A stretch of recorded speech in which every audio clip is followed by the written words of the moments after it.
Hello, everybody. Welcome to Tuesday. The S&P 500 was up 0.13% today.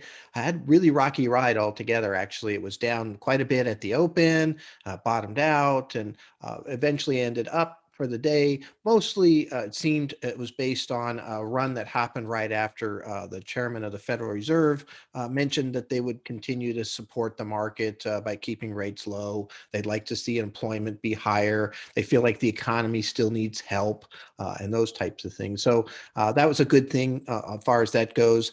We still saw the kind of the growth type stocks, the clean energies, and the artificial intelligence and innovative technology and those types of things had a down day for the day.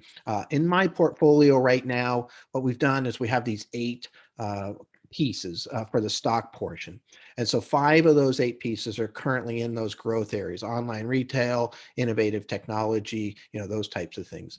And then the other three pieces are in these other areas. The broad stock market is one, the value piece, the large value piece I talked about yesterday, that was up again today. Broad market was basically zero today, which wasn't too bad. And then the inverse piece, which was down a little bit because the S&P 500 was up. But what's happening right now, and I mentioned this yesterday, we're kind of in this rocky sea. Who's going to win? There's like two different currents coming at each other, creating all of these problems.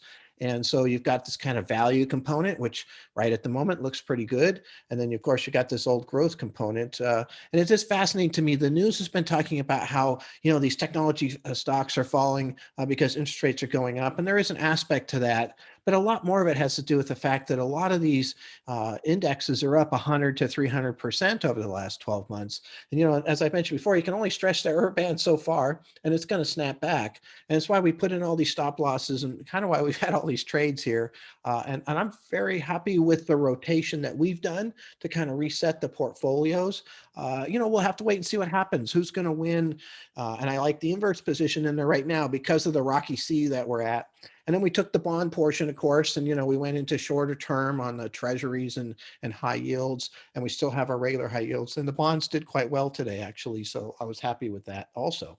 Uh, Very fascinating time frame to see who's going to win here.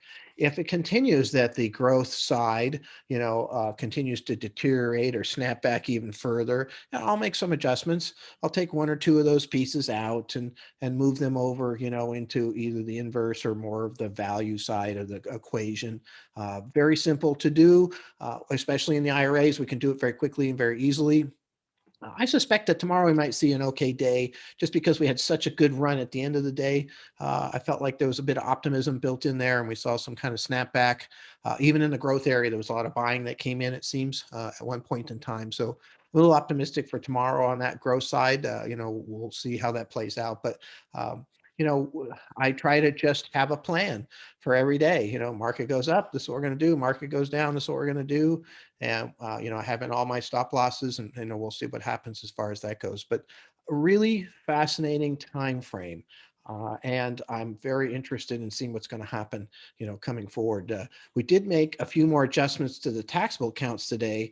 Again, because this morning the market was down more, we were able to kind of sell off a few pieces that we no longer have in our model in order to, take some write-offs, which I like to do. And we put that towards pieces that are in the model. So we're always looking for that on the taxable side. On the, the IRA and 401k and, Roth IRA side, we're able to make those adjustments, whenever we need to, because we don't have to worry about the tax. But so really interesting time frame. I've been waiting for this for a long time. I've been preparing for this for a long time. And I said before, have a plan, execute that plan. I'm not trying to get too carried away. I'm not moving everything to value, just because it's moving. I'm not moving everything to growth because it's down. I want to try to buy more at some lower point. I don't do that. We try to keep some balance here. But I am saying that we need to react to what's happening, which is this kind of rockiness, put in that inverse to kind of stabilize things a little bit for a little bit, and we'll see what happens. I think a trend will emerge out of this fairly rapidly. In the next 2 to 4 weeks, I think we'll really know where things are going, and we'll be able to kind of get on that trend and not have so much in the way of transactions. So thank you very much for listening. I look forward to talking to you tomorrow.